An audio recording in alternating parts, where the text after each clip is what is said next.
1 अप्रैल 2021 के current affair करेंगे हम इस क्लास में। उसके बाद हम क्वेश्चन करेंगे जो कुछ करंट अफेयर पे बेस्ड होंगे और कुछ स्टैटिक पोर्शन पे।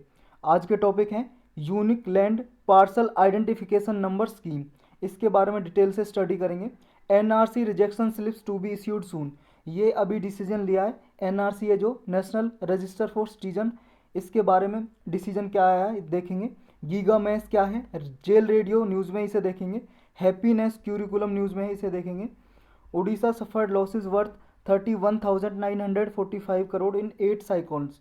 8 साइक्लोन्स आए थे उड़ीसा में, उसकी वजह से उसे लॉस हुआ था। तो इसके बारे में डिटेल से देखेंगे क्या है ये news. What is the greater Tripura lands demand, ये क्या है इसे देखेंगे। वज्र प्रहार एक्सरसाइज न्यूज़ में है, इसके बारे में डिटेल से पढ़ेंगे। टाटा मिस्ट्री जजमेंट क्या है इसे देखेंगे। एस्टेरॉयड अपोफिस न्यूज़ में है, इसके बारे में पढ़ेंगे। Sabarmati river front development project ये क्या है और साबरमती रिवर के बारे में डिटेल से स्टडी करेंगे। Telangana raises age of retirement to 61। Anandam centre of happiness ये न्यूज़ में ही से देखेंगे। नाका दुबस नाला रामास्वामी सदाशिवन ये न्यूज़ में ही से पढ़ेंगे। ह्यूमन राइट रिपोर्ट आई है 2020 की, इसे देखेंगे क्या है, कौन रिलीज करता है और किससे रिलेटेड है। Centre likely to extend foreign trade policy, इसे पढ़ेंगे। फॉरेन ट्रेड पॉलिसी को कब तक एक्सटेंड कर रहे हैं आगे। फ्रीडम ऑफ रिलीजन ये न्यूज़ में है, किस लिए, बहुत ही इंटरेस्टिंग टॉपिक है ये। ओवरसीज सिटीजन्स ऑफ इंडिया ये अभी न्यूज़ में है। ओसीआई हमने पहले भी कवर किया है, ओसीआई को थोड़ा ब्रीफली देखेंगे हम इसे। स्टार्ट करते हैं अपना first topic, unique land parcel identification number scheme. ये स्कीम एक ऐसी है जिसमें क्या है, रूरल जो लैंड होगी या पूरे इंडिया में कहीं पे भी लैंड है, उसका क्या है, डिजिटली उसकी इन्फॉर्मेशन होना, उसको रजिस्टर करना, डिजिटली सारी इन्फॉर्मेशन होगी। ये स्कीम अभी लॉन्च की गई है 10 स्टेट्स में दिस ईयर, मतलब इस साल 10 स्टेट्स में इसे लॉन्च किया जाएगा और मार्च 2022 तक इसे कंप्लीट कर लिया जाएगा अक्रॉस द कंट्री, मतलब पूरी कंट्री में इसे लॉन्च कर दिया जाएगा। रोल्ड आउट का मतलब है लॉन्च कर दिया जाएगा पूरी कंट्री में। ये प्लान है जो पहले पार्लियामेंट्री स्टैंडिंग कमेटी ने इसकी रिपोर्ट दी थी, लोकसभा में सबमिट की थी। ये पहले एक स्कीम लॉन्च की थी गवर्नमेंट ने 2008 में। कौन सी, digital India land record modernisation programme. इसके अंतर्गत सारी जो लैंड है इंडिया में डिजिटली उसको रिकॉर्ड करना था, मतलब इंटरनेट पर सारी इन्फॉर्मेशन मिल जाए, किसी की भी, मान लो किसकी ज़मीन किसके नाम पे सारी इन्फॉर्मेशन हो। ये 2008 में ये प्रोग्राम चलाया था। इस प्रोग्राम के अंदर ही ये स्कीम जो नई है, unique land parcel identification number, ये लॉन्च की गई है। इसमें क्या है कि यूनिक नंबर प्रोवाइड किया जाएगा हर लैंड के लिए। Unique land parcel identification number, एक यूनिक नंबर प्रोवाइड किया जाएगा उसके थ्रू। इस स्कीम में देखो यही है 14 डिजिट आइडेंटिफिकेशन नंबर, हर इंसान को जिसके भी नाम पे लैंड है पूरी कंट्री में, सभी प्लॉट के लिए, मान लो कोई प्लॉट है या कोई खेत है, किसी का फील्ड है, उसके रिगार्डिंग 14 डिजिट मतलब एक नंबर प्रोवाइड किया जाएगा 14 डिजिट का। जैसे आपका आधार कार्ड होता है ना, ऐसे ही ये लैंड का आधार कार्ड होगा, आधार फॉर लैंड, मतलब पूरी जानकारी मिल सकेगी लैंड के बारे में, किसके नाम पे है और कहाँ पे है। इससे क्या है, ये सर्वे की जाएगी जी, इसकी वजह से जो लैंड होती हैं, लैंड फ्रॉड होते हैं, जैसे कोई क्या है किसी की ज़मीन छीन लेता है ना, रूरल एरियाज़ में जो ताकतवर लोग होते हैं, पावरफुल पीपल, वो लैंड को छीन लेते हैं, या लैंड फ्रॉड होते हैं, किसी के और के नाम पे ज़मीन चल रही होती है और ज़मीन मतलब किसी और के नाम पे है, लेकिन उसका जो ऑनर है, जो मतलब मालिक है, जो असली मालिक है वो कुछ कोई और होता है। जो ऐसे लैंड फ्रॉड होते हैं उनको रोकने में ये काम करेगी, क्योंकि जो पहले रिकॉर्ड है लैंड रिकॉर्ड वो आउटडेटेड हो चुके हैं और डिस्प्यूटेड है, मतलब विवाद होता रहता है उन लैंड के रिगार्डिंग। जो भी लैंड का आइडेंटिफिकेशन होगा वो लॉन्गिट्यूड और लैटिट्यूड के बेस्ड पे होगा। जैसे मान लो जी, आपको लॉन्गिट्यूड लॉटिट्यूड तो पता है ना, ये देखो ये अर्थ है, ये लॉन्गिट्यूड होते हैं, ये लाइन होते हैं जो इमेजनरी लाइन अर्थ पे, ऐसी कोई लाइन खिंची नहीं होती है। ऐसे क्या है, हम अर्थ पे डिवाइड कर देते हैं ताकि हमें कोई भी लोकेशन मान लो पता लगाना तो आसानी हो जाए। और ये 0 डिग्री इक्वेटर है, ये लैटिट्यूड होते हैं जी, इसके इक्वेटर के पैरेलल, समझे, ये लैटिट्यूड होते हैं। तो इसकी भी लैंड की देखा जाएगा लॉन्गिट्यूड और लैटिट्यूड के अकॉर्डिंग ही इसकी सर्वे की जाएगी, और जो भी मान लो लॉन्गिट्यूड लैटिट्यूड पे जहाँ पे भी लोकेटेड है लैंड, ये सारा रिकॉर्ड होगा जी इसके आधार में, जो आधार बनेगा लैंड का। इसके बेनिफिट क्या होंगे, बेनिफिट एक तो यही होंगे कि क्या है, सिंगल सोर्स होगा इन्फॉर्मेशन का, जिसकी वजह से उसकी ओनरशिप पता लगाया जा सकते हैं। और जो ड्यूबियस ओनरशिप होती है ना, ड्यूबियस का मतलब है नकली ओनरशिप, नकली मालिक होते हैं, लैंड किसी की और की होती है, किसी के और के नाम पे मान लो कोई इसे फ्रॉड करने के लिए, ऐसी जो फ्रॉड होते हैं, ड्यूबियस ओनरशिप होती है, उनको एंड किया जा सकेगा। और it will be help identify government lands easily, जो भी गवर्नमेंट की लैंड होती है ना पूरी कंट्री में, उनको इजीली आइडेंटिफाई किया जा सकेगा, जिससे लैंड को प्रोटेक्ट किया जा सकेगा। बस इतना ही था इसमें। चलते हैं नेक्स्ट पे। नेक्स्ट है NRC rejection slip to be issued soon. अभी सेंटर ने असम गवर्नमेंट को कहा है कि जिन्हें भी मान लो एनआरसी के में रजिस्टर नहीं हुए हैं, एनआरसी क्या है, नेशनल रजिस्टर फॉर सिटीजन, मतलब जितने भी भारत के नागरिक हैं, ये अभी असम में किया गया, सिर्फ असम में एनआरसी। असम में इसलिए किया गया क्योंकि बहुत सारे घुसपैठ, मतलब और सारी कंट्रियों से असम में लोग, आसपास की कंट्री से असम में घुसपैठ की तरह रह रहे हैं। जैसे बांग्लादेश से या म्यांमार से कुछ लोग आके असम में बस गए, वो सिटीजन नहीं है। तो इनको आइडेंटिफाई करने के लिए ये एनआरसी की गई असम में। तो अभी सेंटर ने कहा है कि भाई साहब जिनके पास भी एनआरसी में रजिस्टर नहीं हुए हैं, ये अभी एनआरसी कब किया था, ये 2019 में पब्लिश किया था। मतलब यहाँ पे लोगों को सिटीजनशिप दी जिनके पास सिटीजन नहीं थी, और उन पे प्रूफ लिया कि आप प्रूफ करो कि आपके पास कितने साल से यहाँ में असम में रह रहे हो। तो ये फिर एनआरसी में उनका रजिस्ट्रेशन किया। अब जो रिजेक्ट किए, कुछ कैंडिडेट ऐसे थे जिनको रिजेक्ट किया, तो उन्हें रिजेक्शन स्लिप देने को कहा है असम गवर्नमेंट को, सेंट्रल गवर्नमेंट ने, कि उन्हें रिजेक्शन स्लिप दो। अभी मोर देन 19 लाख पीपल हैं जी जिनको क्या है, असम में रिजेक्शन स्लिप देनी है। ये 3.29 करोड़ एप्लीकेंट्स थे जी जिन्होंने असम में ये एप्लीकेशन डाली थी एनआरसी में रजिस्टर करने के लिए, मतलब सिटीजनशिप लेने के लिए इंडिया की, 3 करोड़ 29 लाख लोगों ने। और उनमें से 19 लाख लोग ऐसे थे जो कोई प्रूफ नहीं दे पाए थे जिन्हें रजिस्टर किया जाए एनआरसी में। तो finally that took 5 year to compile and cost 1220 crore. मतलब जो एप्लीकेंट है जी, ये 90 लाख बच गए थे फाइनल रजिस्टर से, जो मतलब एनआरसी में रजिस्टर नहीं हुए थे। At its core NRC is an official record. NRC की क्या है जी, एनआरसी एक ऑफिशियल रिकॉर्ड है। ये बताता है कि इंडिया में लीगल सिटीजन कितने हैं और कौन कौन से हैं, ये बताता है। ये एक एक्ट है, सिटीजनशिप एक्ट 1955 का, 1955 का एक्ट है, जिसके थ्रू ये क्वालिफाई करता है कि इस इंडिया का सिटीजन कौन है। मतलब इस एक्ट में, इस कानून में लिखा हुआ है सारी डिटेल के इंडिया का सिटीजन कौन कौन है, कौन कौन सिटीजनशिप ले सकता है, कितने तरीके से ले सकता है। वो 5 तरीके हैं जी, बर्थ, डिसेंट, नेचुरलाइजेशन, एक तो बर्थ से जिसका जन्म हुआ है, डिसेंट से जिसका बाहर आउटसाइड इंडिया जन्म हुआ है, एक नेचुरलाइजेशन से जो इंडिया का जन्म बाहर नहीं हुआ है ना यहाँ से हुआ है, कोई पेरेंट्स है जी उसका, या फिर रजिस्ट्रेशन से किसी ने मैरिज कर लिया जी, या फिर इनकॉर्पोरेशन ऑफ टेरिटरी, मतलब कोई टेरिटरी, कोई दूसरी मान लो ज़मीन इंडिया ने मिलानी है इंडिया के अंदर, तो ऑटोमेटिक वो सिटीजन बन जाएंगे। ऐसे 5 तरीके जी, हमने कई बार करंट अफेयर में पढ़े हुए हैं, आपने लक्ष्मीकांत में भी पढ़ा होगा। तो ये एक्ट बताता है कि किस किस के थ्रू मतलब सिटीजनशिप ली जा सकती है। ये register for the first time 1951 की सेंसस हुई थी इंडिया में। सेंसस का मतलब जनगणना, जो पॉपुलेशन की काउंटिंग हुई थी 1951 में। उसके बाद पहली बार ये एनआरसी क्रिएट किया गया, नेशनल रजिस्टर फॉर सिटीजनशिप। उसके बाद ये कभी क्रिएट नहीं किया गया, अभी क्रिएट किया गया असम में, स्टेट ऑफ असम के लिए क्रिएट किया गया। असम में क्यों अपडेट किया गया है ये असम में, क्योंकि 2014 में सुप्रीम कोर्ट ने जजमेंट दिया था जी, सुप्रीम कोर्ट ने कहा था, ऑर्डर दिया था कि एनआरसी को अपडेट किया जाए according to the citizenship act 1955। और इस एक्ट के थ्रू ही 2003 में रूल्स बनाए गए थे, सिटीजनशिप रूल्स 2003 असम के पार्ट के लिए। तो ये प्रोसेस स्टार्ट हुआ था ऑफिशियली 2015 में। तो सुप्रीम कोर्ट ने डायरेक्ट किया था असम के लिए, क्योंकि बहुत सारे यहाँ पे इंडिजिनस पीपल को इनकी वजह से नुकसान हो रहा था, जो और लोग यहाँ पे आके बस गए थे, तो ये इसलिए स्टार्ट किया था।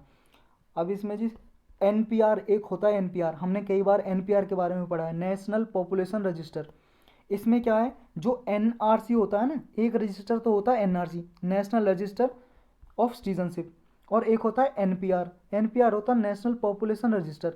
इसमें तो सारे, चाहे सिटीजन है या सिटीजन नहीं है, सारे रजिस्टर होते हैं एनपीआर में। यानी कि कोई रेजिडेंट भी है तो इंडिया में रह रहा है निवासी, रेजिडेंट वो होता है जो 6 महीने से रह रहा है या अगले 6 महीने तक रहने वाला है, उसे रेजिडेंट बोलते हैं। और एनआरसी में जो सिटीजन होता है वही, जो नागरिक होता है वही रजिस्टर होता है। देखो रेजिडेंट को सारी फैसिलिटी नहीं मिलती हैं, जो रेजिडेंट है सिटीजनशिप को सारी मिलती है। सिटीजन क्या है, वोट डाल सकता है, कैंडिडेट इलेक्शन में खड़ा हो सकता है, लेकिन रेजिडेंट नहीं हो सकता जब तक सिटीजनशिप नहीं है इंडिया की। तो ये बहुत सारे बेनिफिट होते हैं ऐसे करके। तो एनपीआर क्या होता है, एनपीआर होता है ये सिटीजनशिप से अलग होता है, इसको कोई सिटीजनशिप का राइट नहीं होता। मान लो इसमें सिर्फ रेजिडेंट जो होते हैं उन्हें रजिस्टर करते हैं, चाहे सिटीजन हो या नॉन सिटीजन हो। Is privacy guaranteed under NPR, देखो privacy is not offered formally, privacy नहीं दी जाती क्योंकि इसका डेटा जो एनपीआर में कवर है वो गवर्नमेंट यूज के लिए यूज किया जाता है। क्या एनपीआर लिंक टू एनआरसी, क्या ये एनपीआर एनआरसी से लिंक होता है? होम मिनिस्टर कहते हैं जी नहीं, ये एनपीआर एनआरसी से लिंक नहीं होता। लेकिन 2018-19 की गवर्नमेंट रिपोर्ट कहती है कि NPR is the first step toward the creation of NRC, मतलब एनआरसी क्रिएट करने के लिए एनपीआर पहला स्टेप है। नेक्स्ट है जी, how is NPR different from census, जो जनगणना होती है जी उनमें भी तो सिटीजन को काउंट किया जाता है, तो एनपीआर कैसे अलग है सेंसस से?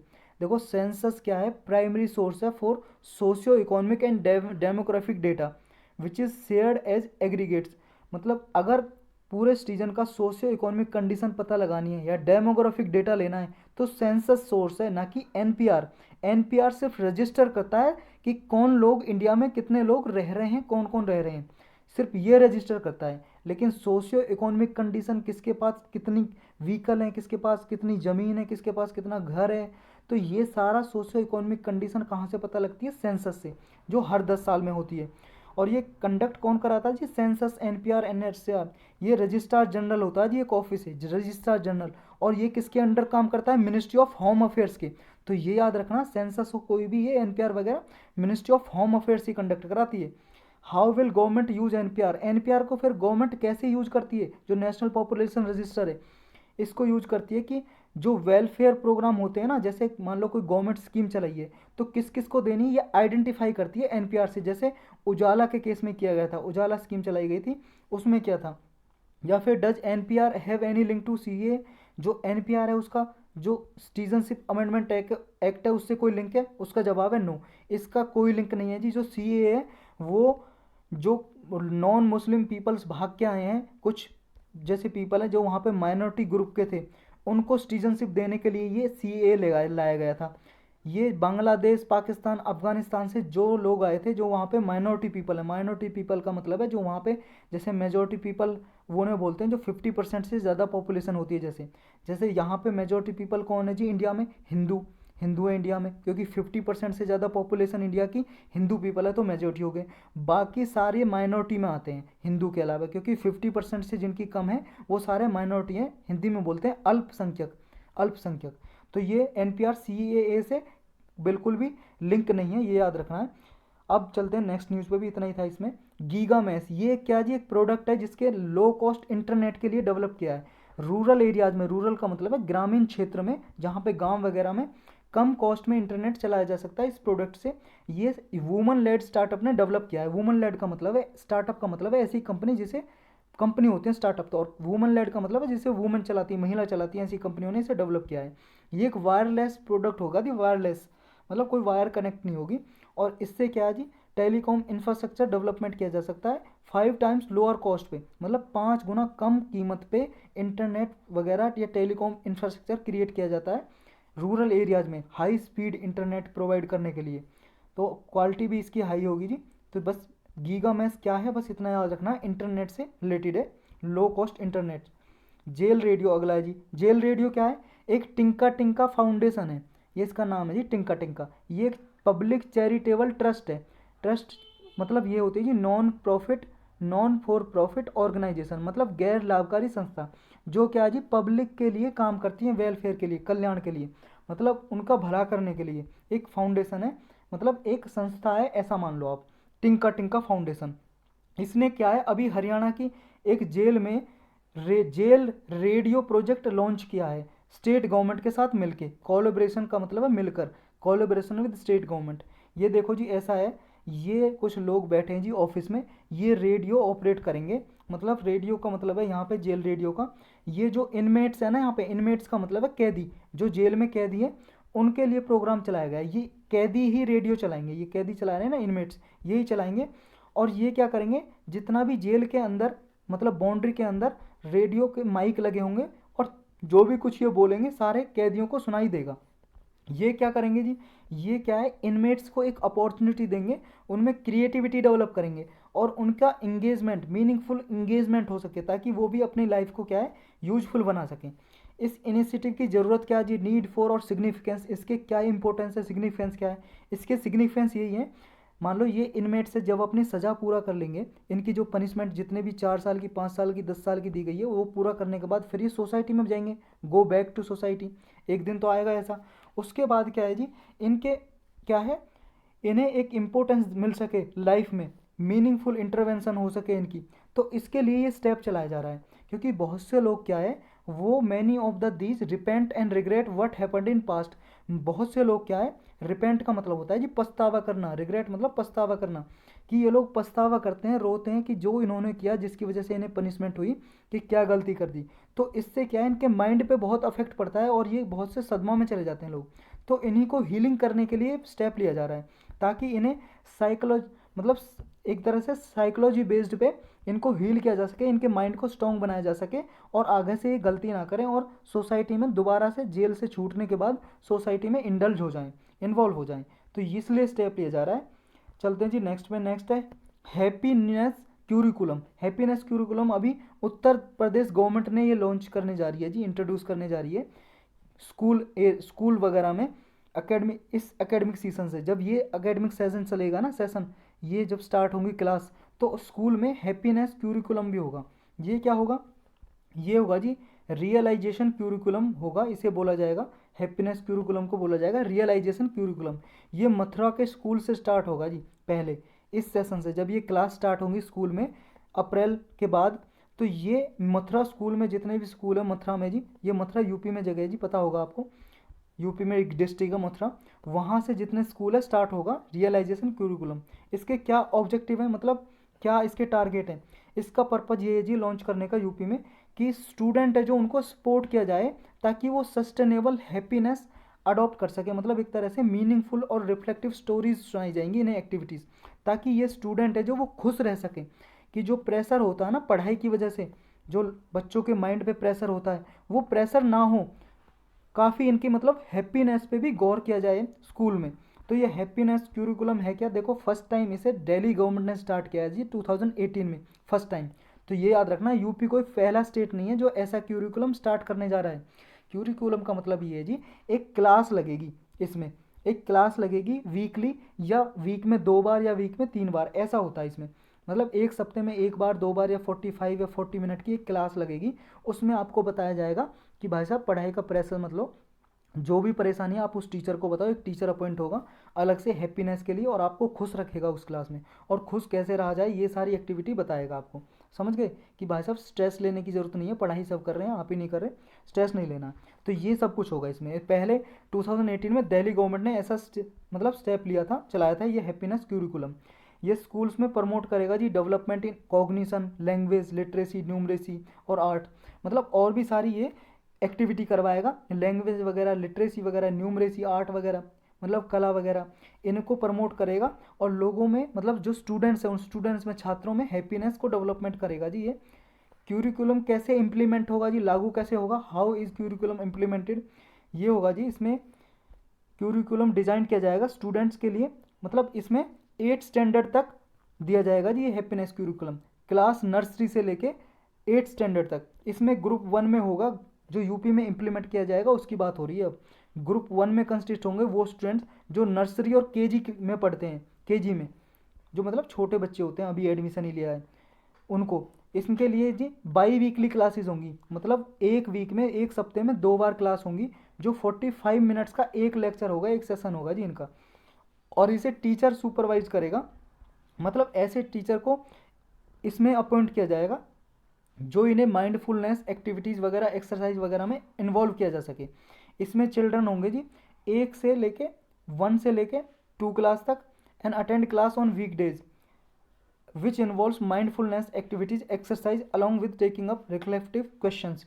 ये अपने क्वेश्चन वगैरह पूछेंगे जी, छोटे छोटे बच्चे होंगे ना जो क्लास 1 के 2 के, ये क्वेश्चन पूछेंगे, और इन्हें खुशी रखने के लिए ये सारी एक्टिविटी करी जाएंगी, इन्हें एक्सरसाइज वगैरह कराई जाएगी, कैसे खुश रहा जा सके। और सेकंड ग्रुप होगा, वो तो फर्स्ट ग्रुप में होगा, सेकंड ग्रुप में होगा जी स्टूडेंट होंगे क्लास 3 से लेकर 5 तक, और थर्ड ग्रुप होगा 6 से लेकर 8 क्लास तक। इनके लिए क्या है, वीक में 1 बार क्लास लगेगी जी इनकी, वीक में 1 बार क्लास लगेगी। इनमें बिहेवियर चेंज के लिए इन्हें कुछ एक्टिविटी कराई जाएंगी ताकि इनका बिहेवियर चेंज हो सके। Take part in self expression, मतलब अपने आप को एक्सप्रेस करने के लिए इनको क्या है, एक्टिविटी कराई जाएंगी। बहुत से स्टूडेंट ऐसे होते हैं ना, क्लास में कुछ कह नहीं पाते, कुछ पूछना हो तो टीचर से पूछ नहीं पाते, डरते हैं, तो फियर रहता है एक टीचर से। तो ये सारी एक्टिविटी कराई जाएंगी और बच्चों को सिखाया जाएगा कि खुश कैसे रहा जाए। Learning outcome of this curriculum are spread across 4 category. मतलब जो भी इस क्लास में सीखा जाएगा, जो भी लर्निंग आउटकम होंगी, उसको 4 कैटेगरी में डिवाइड किया जाएगा। कौन कौन सी कैटेगरी में डिवाइड किया जा रहा है? Becoming mindful and attentive, developing increase level of self awareness, active listening and remaining in present. मतलब बच्चों को सिखाया जाएगा कि आपको सेल्फ अवेयरनेस की, मतलब खुद के बारे में जागरूक किया जाएगा, और उनमें लिसनिंग एक्टिविटी डेवलप की जाएगी। कैसा होता है ना कि लिसनिंग एक्टिविटी भी बहुत इंपॉर्टेंट रखती है कि अगर आपको कोई चीज़ समझनी है तो पहले सुनना पड़ेगा ना ध्यान से, और सुनने के लिए कंसंट्रेशन चाहिए। कंसंट्रेशन चाहिए कि आप जहाँ पे बैठे हो वहीं पे हो। रिमेनिंग इन द प्रेजेंट का मतलब है कि अगर आप क्लास में हो तो क्लास में ही प्रेजेंट रहो। ऐसा नहीं है बस क्लास में बैठो, सोच घर के बारे में रहो। ऐसे स्टूडेंट होते हैं ना, बच्चे, छोटे छोटे बच्चे कुछ घर की बात याद करते रहते हैं, क्लास में बैठे रहते हैं, तभी तो उन्हें कुछ समझ नहीं आता। तो उन्हें ये सिखाया जाएगा इसमें कि प्रेजेंट कैसे रहा जाए क्लास में रहकर भी। नेक्स्ट है जी डेवलपिंग क्रिटिकल थिंकिंग। उनमें क्रिटिकल थिंकिंग डेवलप की जाएगी। और क्या किया जाएगा? उनमें स्ट्रॉन्ग एबिलिटी डेवलप की जाएंगी to reflect on one's own thoughts and behaviours, thinking beyond stereotype assumption. मतलब जो स्टीरियोटाइप है जी, उनसे अलग रह के कुछ सोचने की उन्हें, मतलब उनमें एक्टिविटी एबिलिटी डेवलप की जाएगी। स्टीरियोटाइप का मतलब होता है जी जैसे रूढ़िवादी सोच, जैसे किसी के बारे में उनके बच्चे के माइंड में ही हो जाता है ना, जैसे बचपन से देखता है कि मम्मी होती है वो घर का काम करती है और पापा होते हैं जी वो जॉब करने जाते हैं, वो बाहर का काम करते हैं। तो उनके माइंड में ये बैठ जाता है कि जो महिला होती है, औरत होती है, वो घर में काम करती है और बाहर वो काम करने जाते हैं जी पुरुष लोग, मेल। तो ये उनके एक स्टीरियोटाइप बन जाता है। ऐसे बहुत सारे स्टीरियोटाइप बन जाते हैं जी सोच कि उन्हें ऐसा लगता है कि ऐसा ही होता है समाज में। तो उस स्टीरियोटाइप को हटाना उनके माइंड से, तो ये इसमें डेवलपमेंट की जाएगी। नेक्स्ट है डेवलपिंग सोशल इमोशनल स्किल्स। उनमें सोशल इमोशनल स्किल्स भी डेवलप की जाएंगी, जैसे एम्पैथी डेमोन्स्ट्रेट करना। एम्पैथी का मतलब है जी एक तरह से हमदर्दी सोच सकते हो आप। कॉपिंग विद एंजाइटी एंड स्ट्रेस, मतलब जो एंजाइटी का मतलब है दुख वगैरह, चिंता, स्ट्रेस वगैरह जो माइंड पे दबाव होता है, उससे कैसे टैकल किया जाए, उसे कैसे एड्रेस किया जाए, ये सारी एबिलिटी इससे लर्न की जाएंगी जी। नेक्स्ट है developing better communication skills. Communication skills भी डेवलप की जाएंगी कि एक दूसरे से कैसे बात किया जाए, कॉन्फिडेंट कैसे बना जाए, कैसे डेवलप किया जाए अपने अंदर विश्वास। प्लीजेंट पर्सनैलिटी, एक खुश मिजाज पर्सनैलिटी कैसे डेवलप की जाए, ये सारी चीज़ें उससे सिखाई जाएंगी। और अवेयर किया जाएगा बच्चों को टूवर्ड्स क्लीनलीनेस, हेल्थ, हाइजीन, मतलब स्वच्छ कैसे रहा जाए, क्लीनलीनेस कैसे डेवलप की जाए, हाइजीनिक कैसे रहा जाए, ये बच्चों में डेवलप की जाएंगी। लर्निंग आउटकम इससे यही होंगी। अब इसे असेस्ड कैसे किया जाएगा जी, मतलब मूल्यांकन कैसे किया जाएगा। How assessment is carried out, मतलब बच्चों में ये डेवलप हुई है या नहीं है, ये कैसे देखा जाएगा। देखो जी इसके लिए कोई एग्ज़ाम तो होगा नहीं, जैसे आपका एग्ज़ाम होता है ना, इतने नंबर आए, हाँ आपने 100 में से 90 नंबर ले लिया, हाँ आप सबसे होशियार हो, ऐसा कुछ नहीं होगा इसके लिए। इसके लिए होगा जी कोई एग्जामिनेशन नहीं होगी। No examination are conducted, neither will marks be awarded. कोई ना तो मार्क्स दिए जाएंगे आपको नंबर, ना ही कोई एग्जामिनेशन होगी। इसका होगा जी क्वालिटेटिव होगा इसका असेसमेंट। कैसे? प्रोसेस पे, इस पे फोकस किया जाएगा रेदर देन आउटकम, कि प्रोसेस पे, कि प्रोसेस कैसा हो रहा है, कि बच्चे कंडक्ट कैसे कर रहे हैं। Noting that each student journey is unique and different, मतलब स्टूडेंट की जर्नी देखी जाएगी, उसके एक्टिविटीज़ देखी जाएंगी, उन पे क्वालिटेटिव एक्टिविटीज़ कि उनमें कितना बदलाव, कितना चेंज आया बिहेवियर में, उनके बिहेवियर में कितना चेंज आया, ये सब कुछ देखा जाएगा। बस इतना ही चीज़ में चलते हैं नेक्स्ट पे। नेक्स्ट है अपना Odisha offered losses worth 31,945 crore in 8 cyclone. अभी आपको पता है जी बे ऑफ बंगाल में लगभग 8 साइक्लोन आए हैं जो उड़ीसा के अंदर भी एंटर किए हैं। साइक्लोन आपको पता है चक्रवात को बोलते हैं। ये हमने इस पर स्पेशल लेक्चर भी लिया हुआ जी डिटेल में, अगर देख सकते हो आप करंट विद जीएस पे क्लिक करके, वहाँ पे इन्वायरमेंट ज्योग्राफी की प्लेलिस्ट आएगी, उस पर देख सकते हो। साइक्लोन के नाम से एक लेक्चर है। थोड़ा सा हम ब्रीफली इसमें भी इसका डिस्कस करेंगे। अभी उड़ीसा गवर्नमेंट में आए हैं जी, उसने रिसीव किया सेंट्रल गवर्नमेंट से असिस्टेंस। असिस्टेंस का मतलब है सहायता ली है, लेकिन ये जितनी सहायता उन्हें चाहिए थी ना, असिस्टेंस सहायता, उन्हें पैसे चाहिए थे, मनी चाहिए थी, जितनी मनी चाहिए थी उसका 1/6 भी सिर्फ सेंट्रल गवर्नमेंट ने दिया है। ये 31,945 करोड़ रुपए दिए ना, 1/6 दिए जी जितना उन्हें डैमेज हुआ है उड़ीसा में साइक्लोन की वजह से। 8 साइक्लोन आए थे, सुपर साइक्लोन के बाद 1999 में, 1999 में जी एक सुपर साइक्लोन आया था उड़ीसा में, जिसने बहुत तबाही मचा दी थी, डिस्ट्रॉय कर दिया था। मतलब साइक्लोन आता है जी चक्रवात, उसके साथ बारिश वगैरह तूफान आता है, तो उसने डैमेज, बहुत सारे पेड़ वगैरह, इंफ्रास्ट्रक्चर, बिल्डिंग, लोग मर गए थे बहुत सारे उनकी वजह से। तो इसकी वजह से जो नुकसान हुआ, इसके बाद आए थे साइक्लोन 8, मतलब 8 साइक्लोन। कौन कौन से आए थे जी, उनका नाम था, एक तो फैलन आया था 2013 में, एक हुदहुद आया था 2014 में, एक तितली, फेताई और दाए आया था 2018 में, बुलबुल फैनी आया था 2019 में, और अभी 2020 में आप सबको पता होगा एम्फन आया है। तो ये साइक्लोन होता क्या है, any large system of wind, एक विंड का लार्ज सिस्टम होता है जी, जो लो एटमॉस्फेरिक प्रेशर के अराउंड सर्कुलेट करता रहता है। मतलब एक सिस्टम है जी, लो प्रेशर के अकाउंट ऐसे सर्कुलेट करता रहता है, समझे, विंड सिस्टम। वो हमने लेक्चर में देख सकते हो जी, साइक्लोन में अच्छे से कवर किया है इसे, अभी सिर्फ ब्रीफली करेंगे हम। और ये साइक्लोन की जो डायरेक्शन होती है काउंटर क्लॉकवाइज होती है, नदर्न हेमिस्फेयर में और सदर्न हेमिस्फेयर में क्लॉकवाइज। मतलब कि देखो जी, ये हमारी अर्थ है और ये इक्वेटर है, इक्वेटर का ये नदर्न हेमिस्फेयर है, ये सदर्न हेमिस्फेयर है, मतलब दक्षिण ध्रुव और उत्तरी ध्रुव। यहाँ पे ये जैसे क्लॉक घूमती है ना, ऐसे ऐसे घूमती है, उसके काउंटर क्लॉक का मतलब विपरीत दिशा में, क्लॉक के विपरीत दिशा में घूमता है ऐसे, और इधर क्लॉकवाइज घूमता है जी ऐसे, समझ गए, साउथ डायरेक्शन में। साइक्लोन की फॉर्मेशन कैसे होती है, देखो, लो प्रेशर सिस्टम डेवलप होता है इसका, वेरी हाई स्पीड होती है विंड की, जो इसके अराउंड घूमती रहती है। ये देखो जी, ओशन में ऐसे कुछ बनता है, समुद्र में ये पानी क्या है, वाटर, ये विंड की स्पीड की वजह से घूमता है। और एक बात याद रखनी है, जैसे इक्वेटर है, ये इक्वेटर है जी, भूमध्य रेखा 0 डिग्री, 0 डिग्री से लेकर 5 डिग्री नॉर्थ और 5 डिग्री साउथ में साइक्लोन डेवलप नहीं होते। क्यों? क्योंकि यहाँ पे कोरियोलिस फोर्स कम होती है, और साइक्लोन बनने के लिए कोरियोलिस फोर्स चाहिए। कोरियोलिस फोर्स मतलब कोरियोलिस बल, कोरियोलिस फोर्स, ये कौन सी होती है जी, ये डेवलप होती है कोरियोलिस फोर्स अर्थ के रोटेशन की वजह से। जो अर्थ रोटेट करती है ना, अपने अक्ष पे घूर्णन करती है, अपने अक्ष पे घूमती है, उस रोटेशन की वजह से ही ये कोरियोलिस फोर्स होती है, जिसकी वजह से क्या है, ये साइक्लोन जो डेवलप होता है ना, घूमता रहता है। और जैसी विंड स्पीड हाई होती है तो हाई घूमने लगता है, ये पानी घूमने लगता है। और ये पानी क्या है जी, वाटर, जैसे यहाँ पे टेम्परेचर होता है 27 डिग्री सेल्सियस से अबव, तो जब इतना टेम्परेचर होगा तो ये क्या है जी, इससे स्टीम उठने लगेंगी, भाप, और वो भी घूमती रहेंगी, और ये घूमता घूमता घूमता ऊपर चला जाएगा, और ये इतना ऊपर जाएगा, ये फिर ठंडा होता जाएगा। यहाँ तो गर्म था, वार्म था, ये ठंडा होता जाएगा, और फिर जो वेपर थे ना इसमें, वेपर, वो वेपर चेंज हो जाएंगे लिक्विड में, लिक्विड में चेंज हो जाएंगे, तो ये वेपर क्या है, क्लाउड बना देंगे, क्लाउड फॉर्मेशन, समझे, इनका कंडेंसेशन हो जाएगा। घूर्णन क्रिया आपने पढ़ी होगी ना, कंडेंसेशन। कंडेंसेशन का बेस्ट एग्जांपल है, आप ठंडी एक बोतल ले हो, किसी फ्रिज से बोतल निकालो जिसमें ठंडा पानी हो, और उसे बाहर रख दो, तो आपने देखा होगा प्लास्टिक की बोतल हो या किसी की भी बोतल हो, उस बोतल में क्या है, बाहर पानी के वाटर ड्रॉपलेट जम जाते हैं ना, वही होता है जी कंडेंसेशन। जब कोई ठंडी चीज़ गर्म चीज़ के संपर्क में आती है तो वो उसका टेम्परेचर चेंज हो जाता है, तो वो क्या है, जैसे वेपर फॉर्म में था पहले, वो लिक्विड फॉर्म में चेंज हो जाता है। वो देखो, बोतल से पानी बाहर नहीं निकला है, वो इन्वायरमेंट में मॉइस्चर है ना, जो इन्वायरमेंट में, हमारे वातावरण में मॉइस्चर है, हवा में, वो वातावरण पहले वेपर फॉर्म में था, वहाँ पे टेम्परेचर ज़्यादा था, लेकिन जैसे ही ठंडे प्लेस के संपर्क में आया, वो कॉन्टेक्ट में आया, तो ये वेपर चेंज हो गया, किसमें चेंज हो गया, लिक्विड में, लिक्विड में चेंज हो गया, और इस बोतल के साथ ही चिपक गया, समझे। अब ये जो वेपर से जब ये लिक्विड में चेंज हुआ, इससे हीट निकली, कुछ हीट, हीट ऊष्मा निकली, उस हीट को बोलते हैं जी लेटेंट हीट।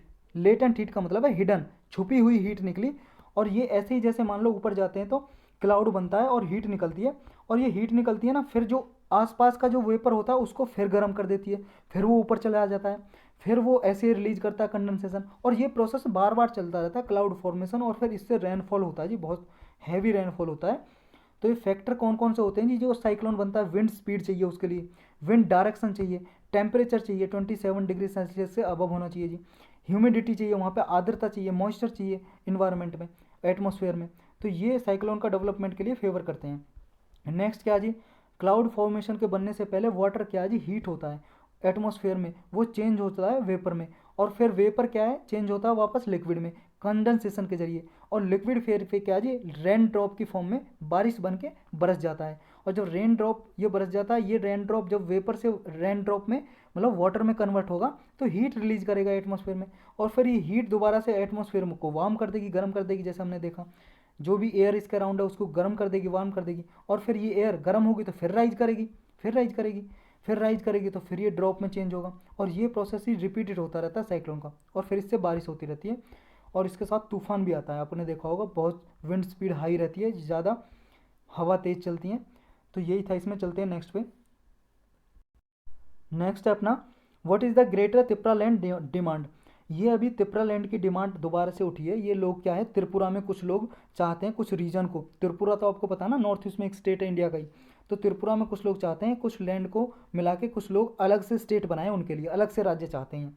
तो फिर से डिमांड ग्रेटर त्रिपुरा लैंड की उठी है जी। मेन इशू कैंपेन हुआ है, ये इलेक्शन में हुआ है जी, campaign for election to the Tripura tribal areas autonomous district council. जो ऑटोनोमस डिस्ट्रिक्ट काउंसिल है ना, उसके इलेक्शन में ही जो त्रिपुरा की ट्राइबल एरियाज में ऑटोनोमस डिस्ट्रिक्ट हैं कुछ, वो क्या जी अपने रूल खुद बनाती हैं, ऐसी ऑटोनोमस डिस्ट्रिक्ट होती हैं। इसके लिए हो भी है ना अभी असम, मेघालय, त्रिपुरा, मिजोरम, ये कौन से शेड्यूल में है, शेड्यूल 6 में है, शेड्यूल 6 में इनके लिए ऑटोनोमस डिस्ट्रिक्ट काउंसिल बनाई जाती है। इन ये अपने रूल्स वगैरह खुद बनाते हैं जी।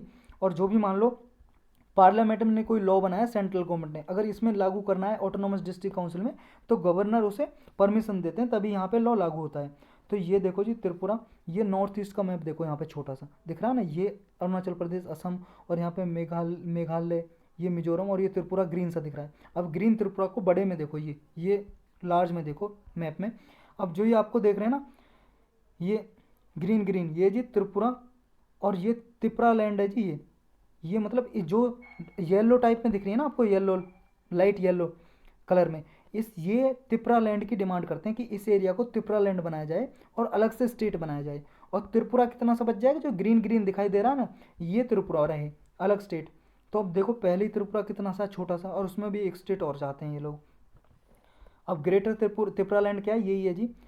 इसका क्या है, extension of ruling tribal partners indigenous peoples front of Tripura. एक ग्रुप है जी त्रिपुरा में यहीं पे ट्राइबल पीपल का, जिसका नाम है indigenous peoples front of Tripura. ये डिमांड करता है त्रिपुरा लैंड की, मतलब ये कुछ जो सेपरेट स्टेट बनाना चाहता है त्रिपुरा से, और जो ये स्टेट बनेगा उसका नाम रखेगा त्रिपुरा लैंड, समझे। ये डिमांड जी इंक्लूड करती है every tribal person living in indigenous area of village outside Tripura tribal areas autonomous district council. जो यहाँ पे Tripura tribal autonomous district council है, उसके बाहर जो भी ट्राइबल पीपल लोग रहते हैं, वो चाहते हैं कि त्रिपुरा लैंड बने। और ऐसा नहीं है सिर्फ ये इंडिया में ही कुछ इसका पार्ट इंक्लूड करना चाहते हैं। यदि त्रिपुरा में त्रिपुरासा एरिया एक, तो दूसरा यहाँ पे कुछ बांग्लादेश के एरिया कवर करता है ये, जैसे चिट्टागोंग, खागराचारी, और अदर बॉर्डर एरिया जी जो बांग्लादेश के बॉर्डर लगते हैं, जैसे बंदरबान, और कुछ असम मिजोरम का एरिया इंक्लूड करता है। तो इन कुछ एरियाज को मिला के ये त्रिपुरा लैंड चाहते हैं जी, अलग से स्टेट बनाना चाहते हैं। तो बस आपको Tripura land match the following में कुछ आ जाए तो आपको पता होना चाहिए त्रिपुरा लैंड है क्या और क्यों डिमांड करते हैं ये। इशू क्या जी, इशू यही है, रीजनल पॉलिटिकल पार्टीज हैं वो कहती हैं call for greater Tripura land. यहाँ पे जो रीजनल पार्टी है ना, क्षेत्रीय पार्टी, वो कहती हैं उनके लिए त्रिपुरा लैंड बनाया जाए। ये डिमांड अभी इसलिए हुई है जी due to unfilled demand of revising NRC in Tripura.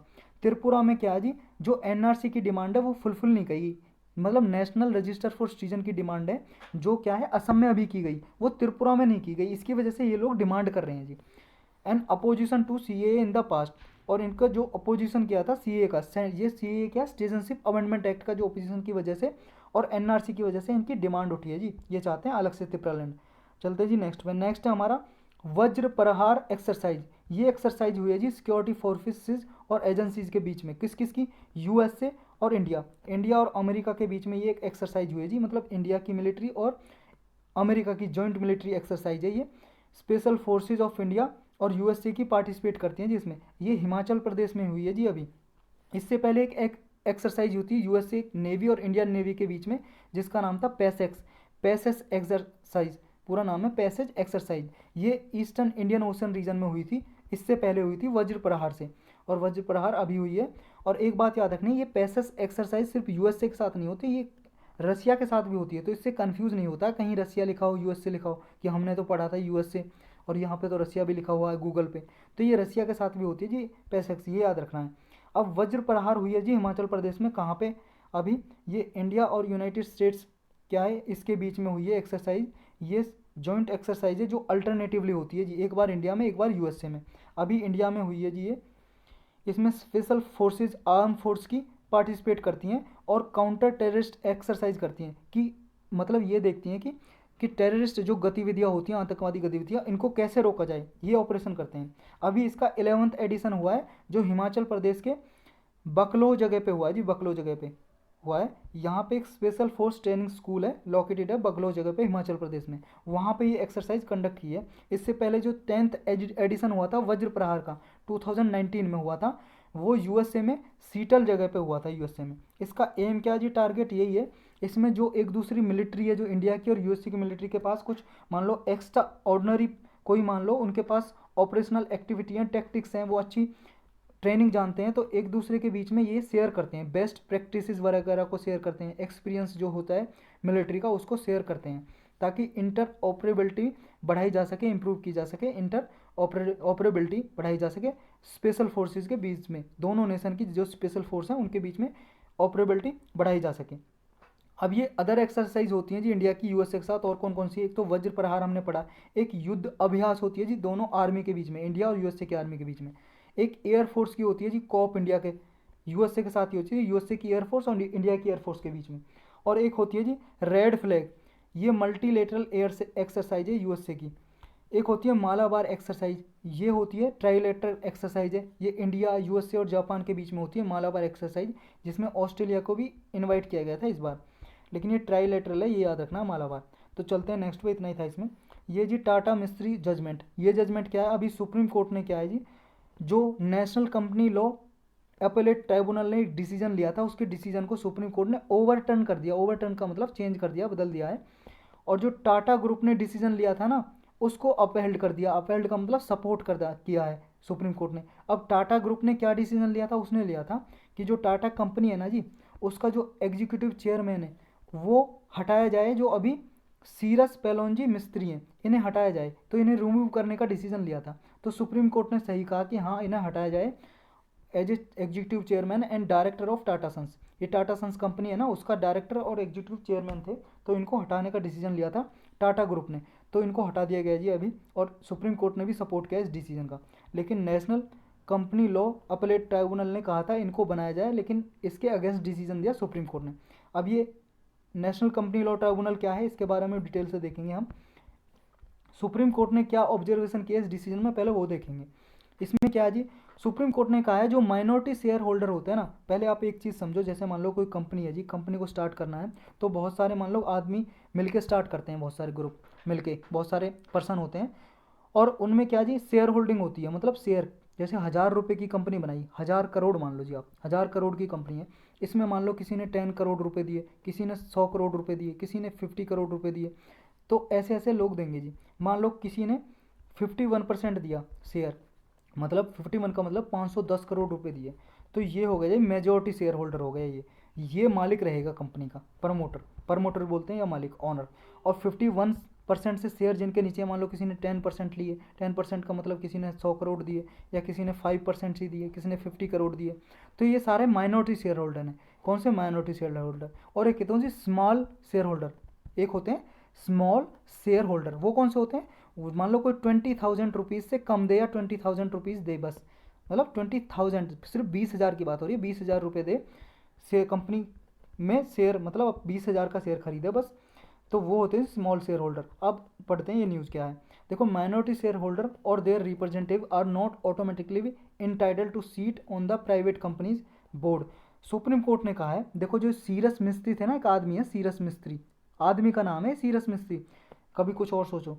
ये सीरस मिस्त्री क्या है, माइनॉरिटी शेयर होल्डर थे टाटा ग्रुप में, मतलब कंपनी में इन्होंने शेयर खरीदे हुए हैं, तो इसलिए इसने कहा है सुप्रीम कोर्ट ने कि माइनॉरिटी शेयर होल्डर को ये कोई ज़रूरी नहीं है कि ऑटोमेटिकली वो प्राइवेट कंपनी के जो बोर्ड होता है उसमें ऑटोमेटिकली उन्हें सीट मिल जाए।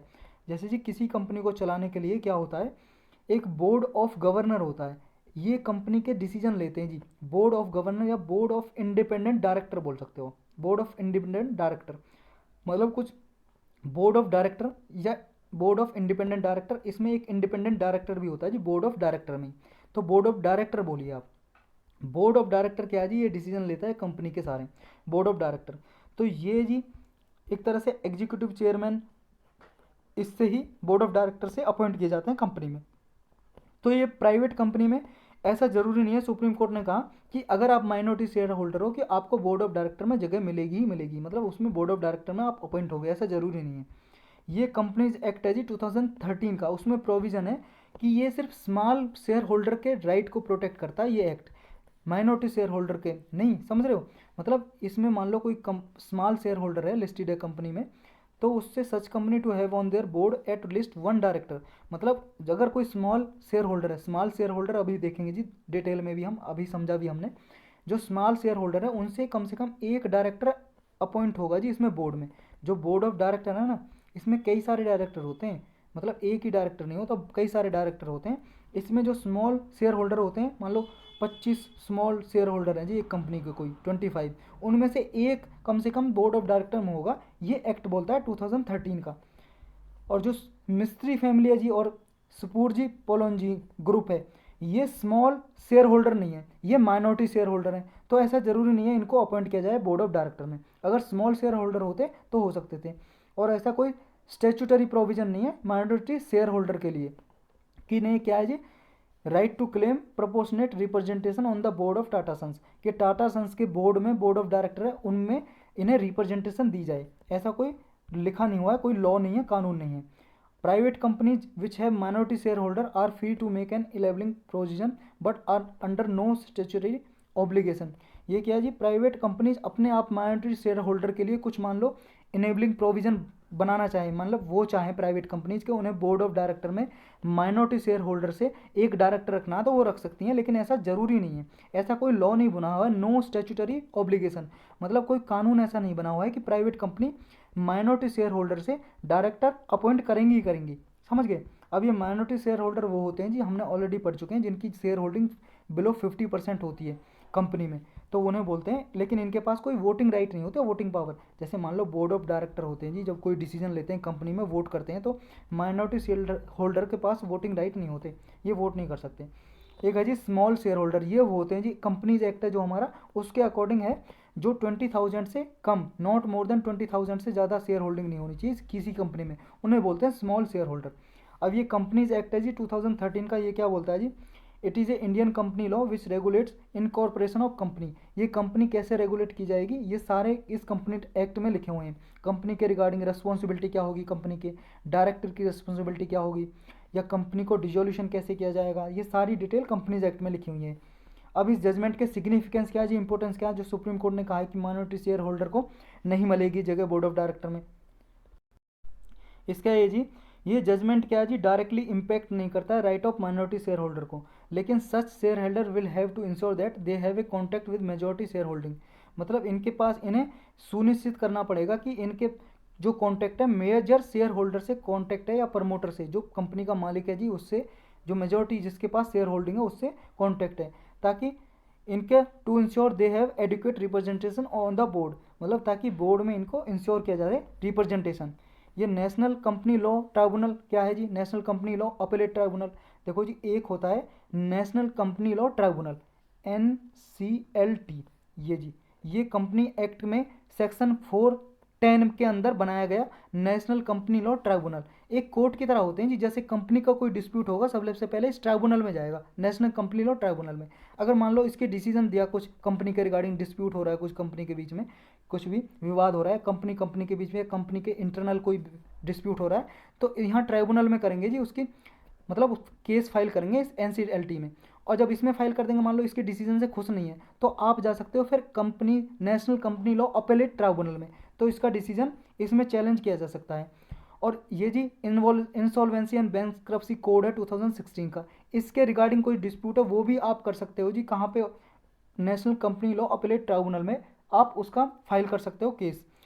दूसरा और कौन से केस सुनता है ये national company law appellate tribunal, ये सुनता है जी insolvency and bankruptcy board of India है जी, इसके रिगार्डिंग कोई भी इसका डिसीजन है, इसके अगेंस्ट आपको केस करना है तो NCLAT में कर सकते हो। और एक है जी कंपटीशन कमीशन ऑफ इंडिया, अगर ये भी कोई डिसीजन पास करता है, ऑर्डर देता है, और इसके डिसीजन से कोई कंपनी वगैरह खुश नहीं है, तो कंपनी जाके कर सकती है केस फाइल, किसमें, national company law appellate tribunal में।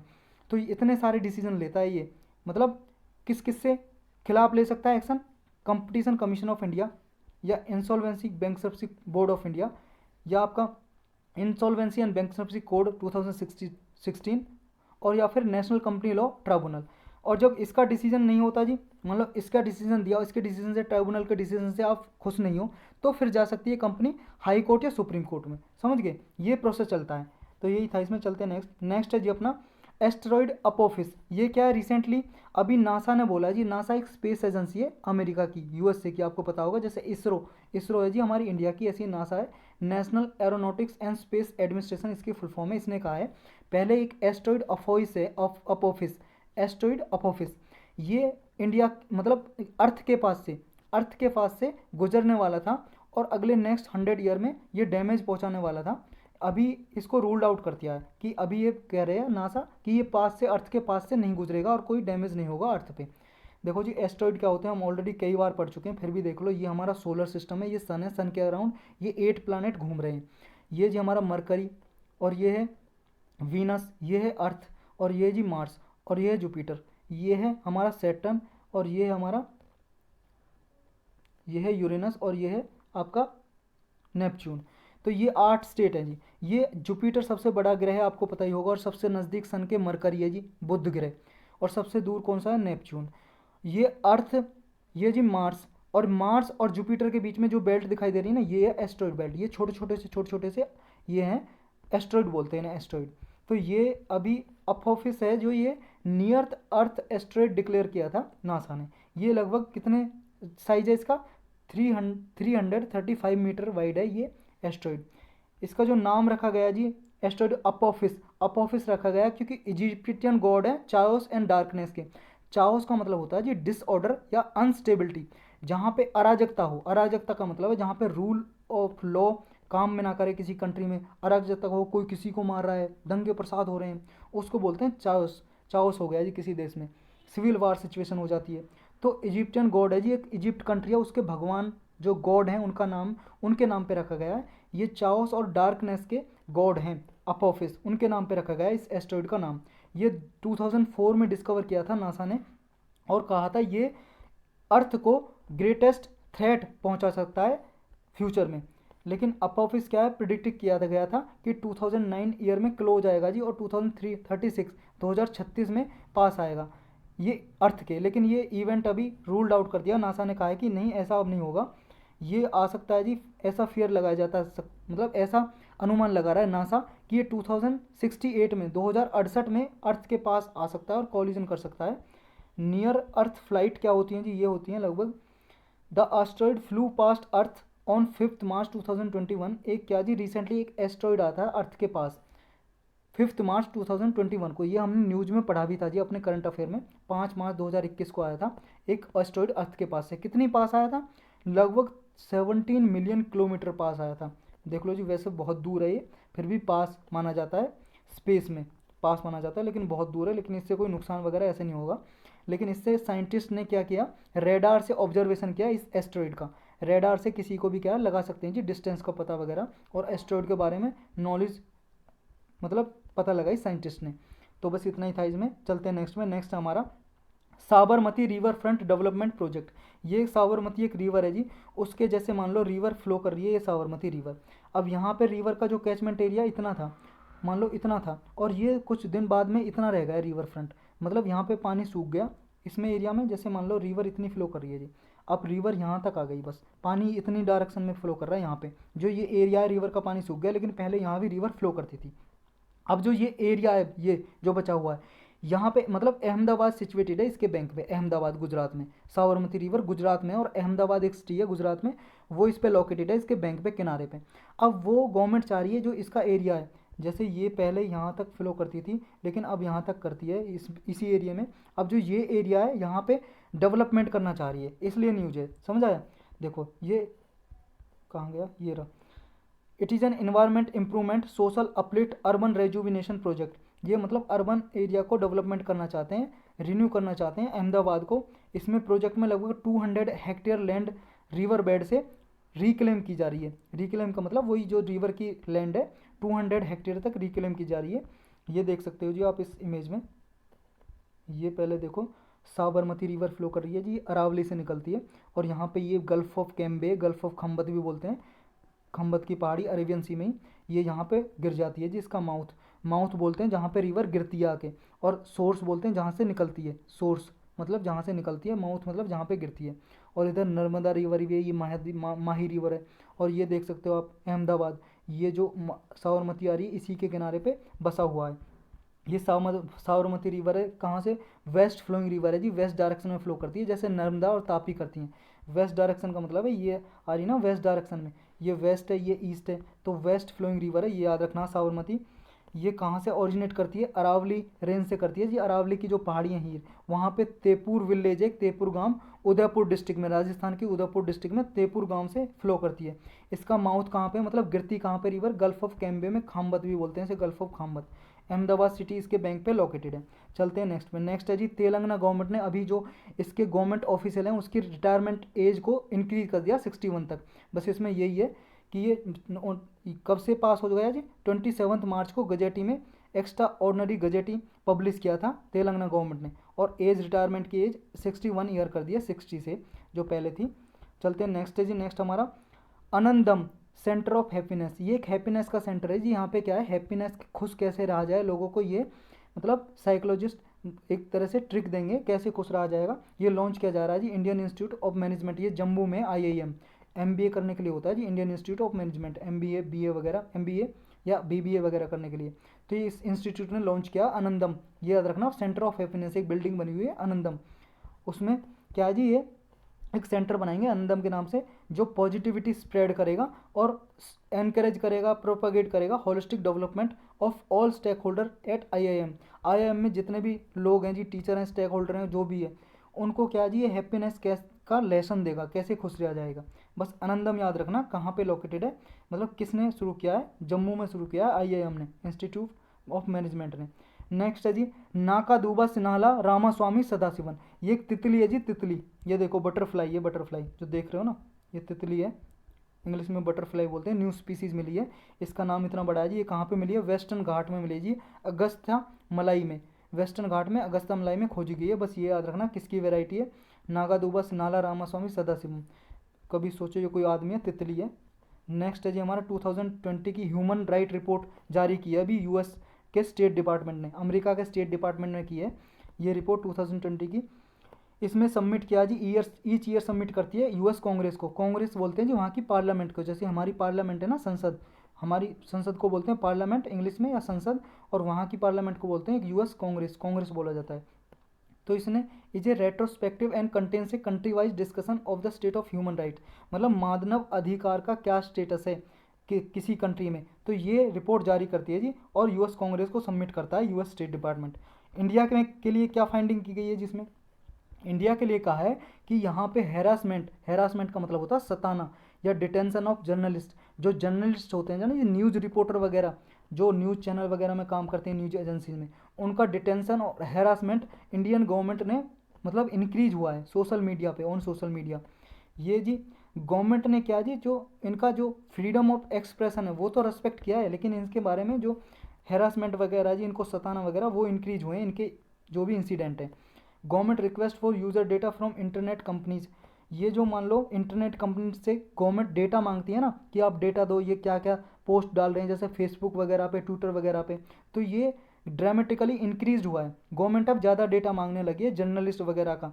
तो ये सेवरल इंस्टेंसेस देखे गए हैं, इंस्टेंसेस का मतलब है जी एग्जाम्पल, उदाहरण देखे गवर्नमेंट के, चाहे तो कोई गवर्नमेंट का पीपल हो या कोई ऐसा पीपल हो जो गवर्नमेंट के मतलब पास मतलब क्लोज हो गवर्नमेंट का, actors considered to close to the government, जो गवर्नमेंट के क्लोज हो थोड़ा, तो गवर्नमेंट के क्लोज का मतलब है जी गवर्नमेंट के जानकारी हो अधिकारियों की, तो वो क्या है प्रेशर डालते हैं मीडिया आउटलेट्स पे कि उन्हें हैरास किया जाता है, मतलब परेशान किया जाता है, ऑनलाइन ट्रोलिंग की जाती है।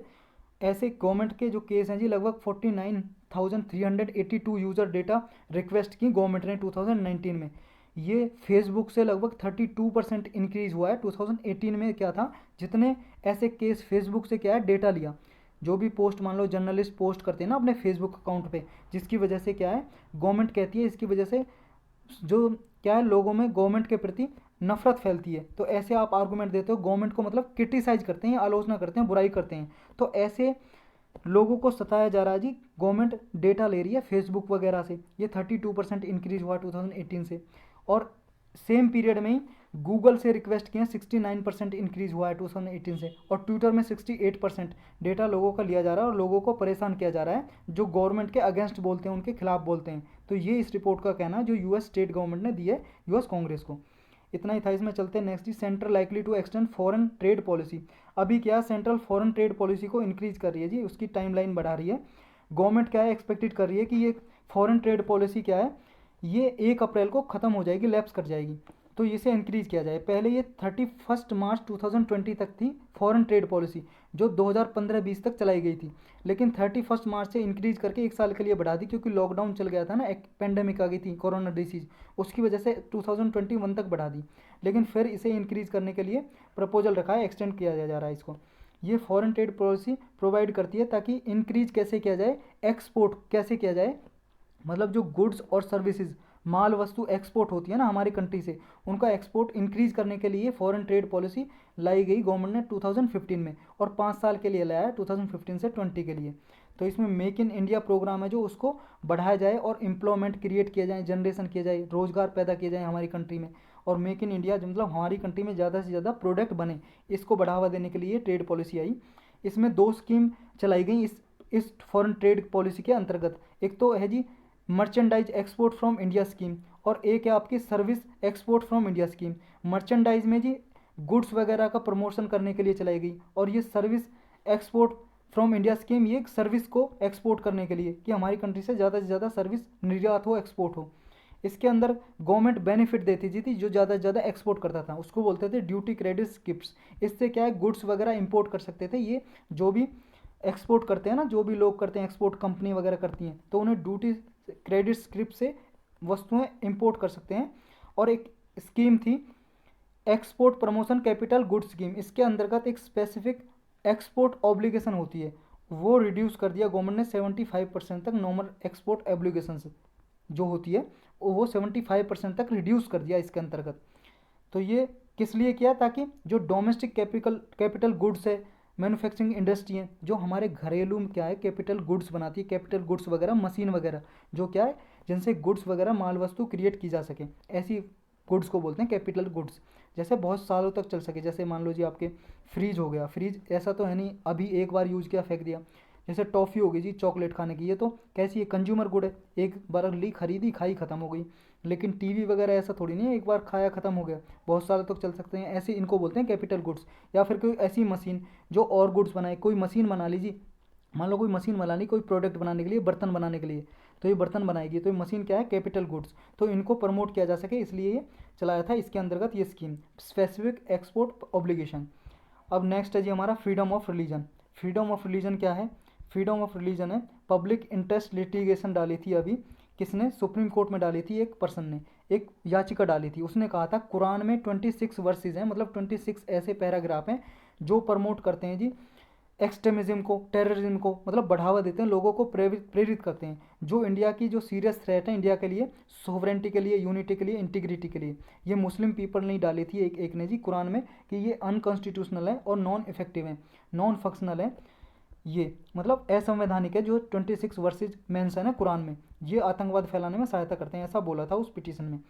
क्या can such a belief be protected under freedom of religion. मान लो जी अगर ऐसा मेंशन है किसी कुरान में, किसी किताब में, तो ऐसा क्या फ्रीडम ऑफ रिलीजन जो फंडामेंटल राइट है, मौलिक अधिकार है हमारे इंडिया में, तो उसमें क्या ऐसा बिलीफ प्रोटेक्टेड है, उसको बचाया जा सकता है? उसका जवाब है जी नहीं, ऐसा कोई बिलीफ नहीं है जो टेररिस्ट वगैरह एक्टिविटी प्रमोट करे, ऐसा कोई फ्रीडम ऑफ रिलीजन नहीं है, इसको प्रोटेक्ट नहीं किया जा सकता, क्योंकि आर्टिकल 25 है जी, फ्रीडम ऑफ रिलीजन तो है, आपको धर्म का अधिकार है, अपना धर्म प्रैक्टिस करो, प्रोपगेट करो, प्रोसेस करो, कुछ भी करो, आप कैसे भी सेलिब्रेट करो, लेकिन ये सब्जेक्ट टू है public order, health, morality and other fundamental rights.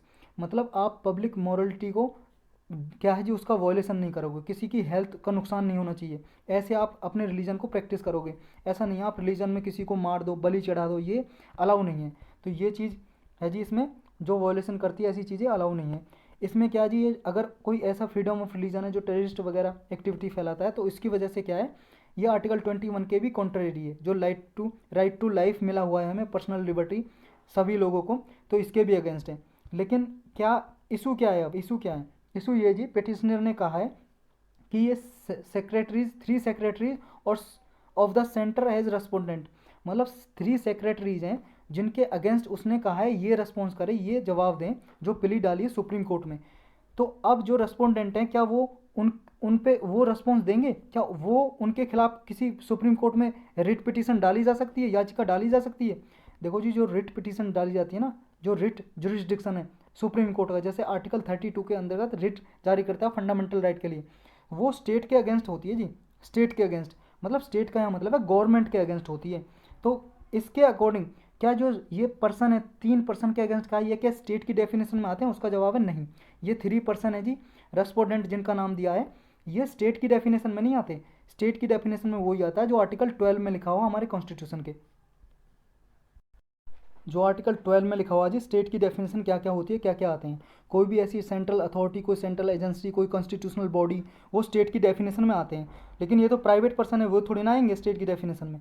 दूसरा, under Indian law only a law can be challenge as a unconstitutional. और जो ये अभी कुरान के बारे में ये प्ली डाली है जी, ऐसे नहीं डाल सकते क्योंकि ये रिलीजियस, एक रिलीजियस स्क्रिप्चर है, मतलब धार्मिक ग्रंथ है, तो इसके अगेंस्ट नहीं डाली जा सकती।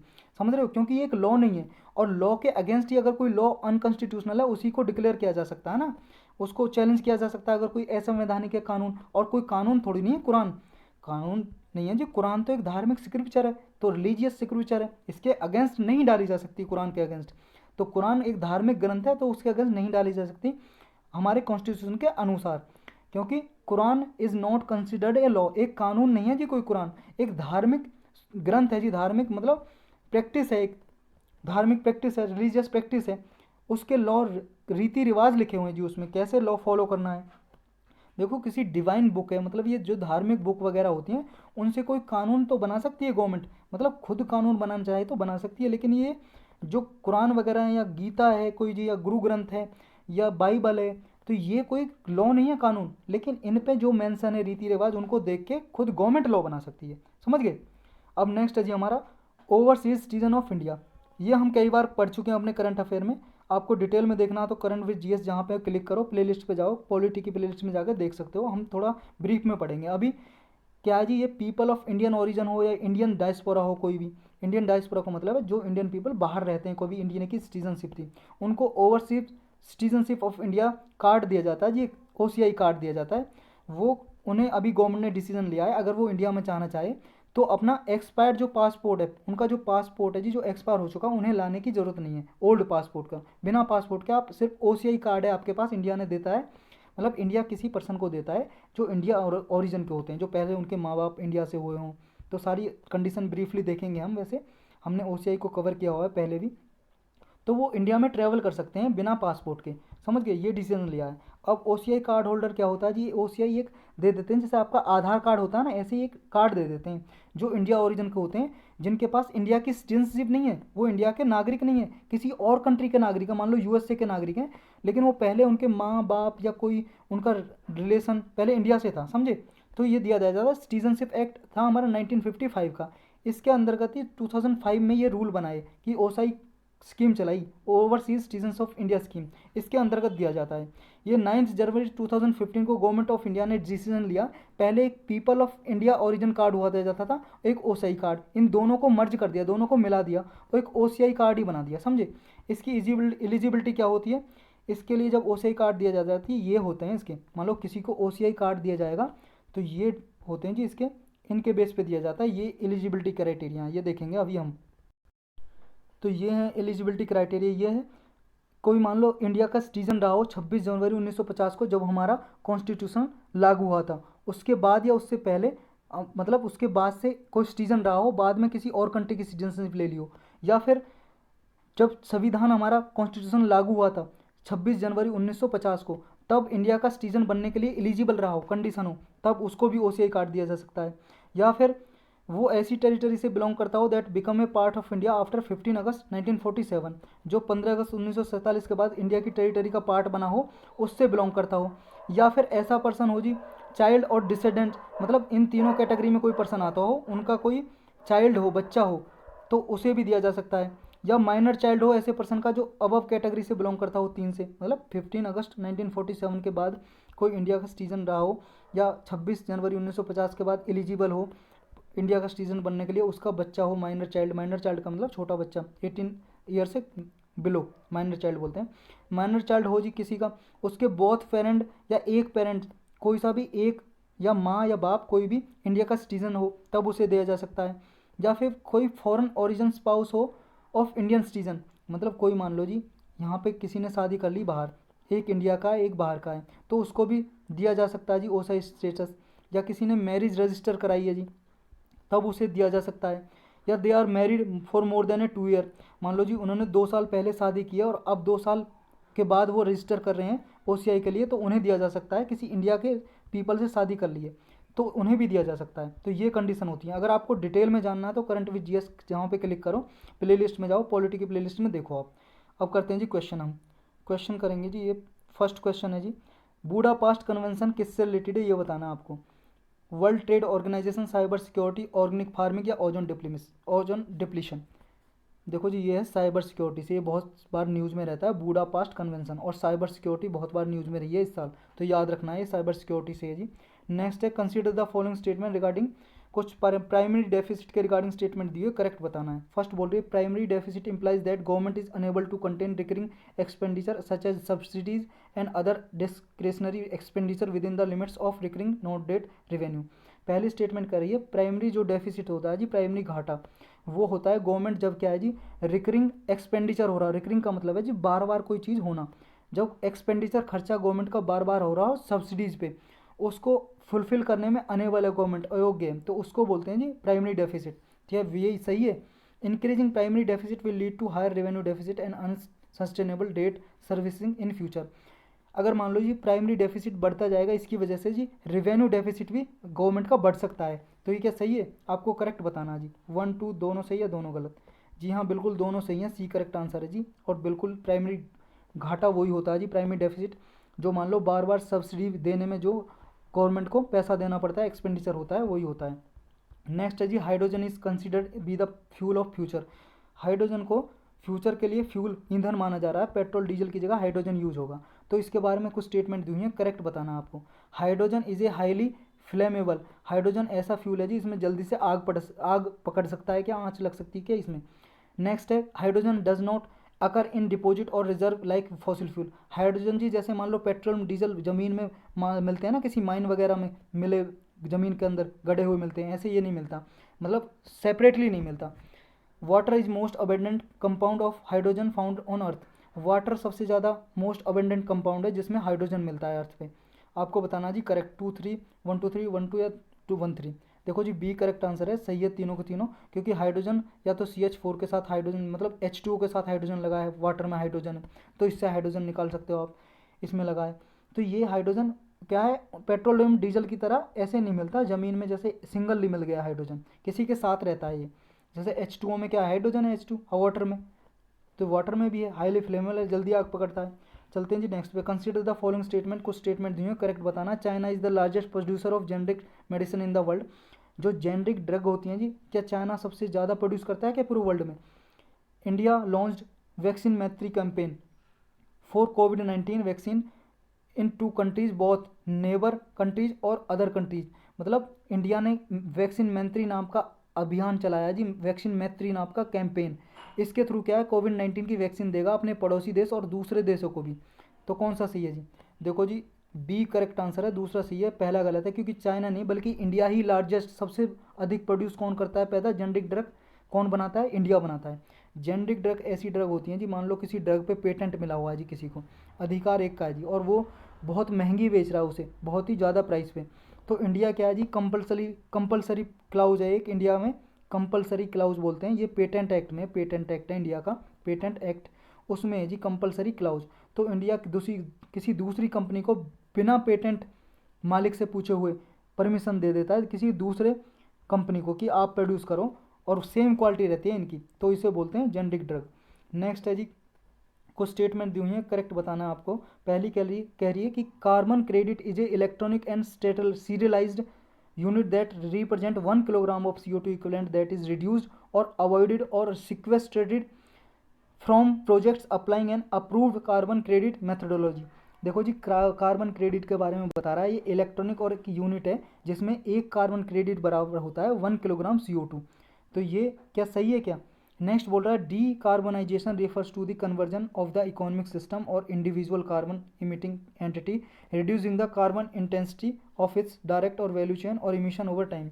डीकार्बोनाइजेशन का मतलब होता है जी इकोसिस्टम में कार्बन को कन्वर्ट करना और रिड्यूस करना, जो इमिट हो रहा है ना कार्बन उसको घटाना, कार्बन इंटेंसिटी को। तो कौन सी करेक्ट है जी स्टेटमेंट आपको बताना जी, 1 2 या दोनों गलत, दोनों सही। देखो जी फर्स्ट स्टेटमेंट बिल्कुल गलत है, क्योंकि 1 कार्बन क्रेडिट होता है वो होता है 1 tonne kilogram of CO2। 1 tonne, 1 tonne, 1 tonne kilogram of CO2, 1 tonne sorry, 1 tonne of CO2, 1 tonne में होते हैं 1000 किलोग्राम, 1000 किलोग्राम ऑफ CO2, और इसमें लिखा है सिर्फ 1 किलोग्राम। 1 किलोग्राम नहीं है, 1000 या 1 टन बोल सकते हो आप।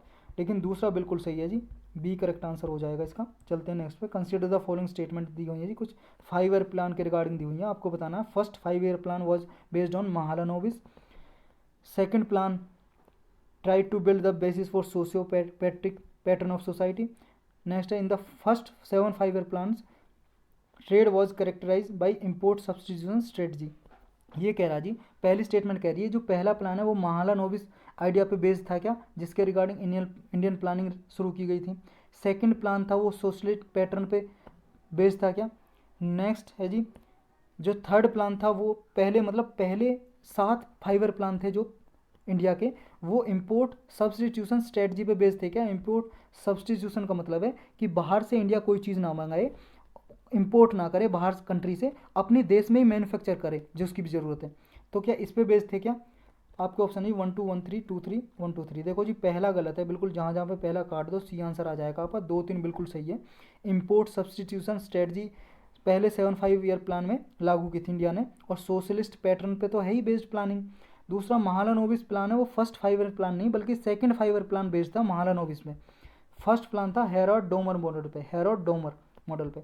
चलते हैं जी नेक्स्ट पे। कंसीडर द फॉलोइंग स्टेटमेंट दी हुई है जी 5 ईयर प्लान के regarding. The duration of plan holiday was from 1966 to 1969।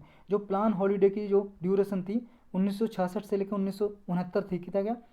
या फिर गरीबी हटाओ जो स्लोगन दिया था इंदिरा गांधी जी ने दिया था जी, ये कब दिया था? ड्यूरिंग फिफ्थ 5 ईयर प्लान, जो 5वां 5 ईयर प्लान था उसके दौरान दिया था क्या? जी हाँ बिल्कुल, दोनों करेक्ट हैं, सी आंसर करेक्ट हो जाएगा। चलते हैं जी नेक्स्ट पे। Which of the following were goals of planning system in India between 1950 to 1990। 1950 से 90 के बीच में कौन से गोल थे इंडिया के 5 ईयर प्लानिंग के, ये बताना आपको। Export, promotion, industrialisation, self reliance, equity. बताओ जी कौन सा करेक्ट है? 1 2 3 4 2 3 4 1 3 4 या 1 2 4।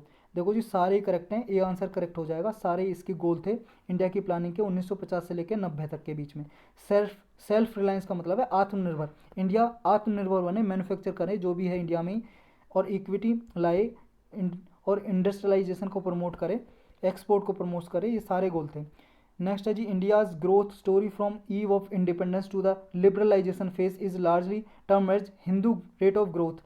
ये हिंदू रेट ऑफ ग्रोथ मानी जाती है जी। इंडिया के इंडिपेंडेंस से पहले जो इंडिया की इकोनॉमिक ग्रोथ हो रही थी ना, वो हिंदू रेट ऑफ ग्रोथ दिया था उसे। एक राज कृष्णा नाम के आदमी थे जी, इकोनॉमिस्ट थे, आर्थिक अर्थशास्त्र, उसने दिया था जी नाम इकोनॉमिक ग्रोथ जो हो रही थी इंडिया की। तो इसके रिगार्डिंग कुछ स्टेटमेंट दी हुई है जी, ये बताना आपको कौन सी स्टेटमेंट सही है।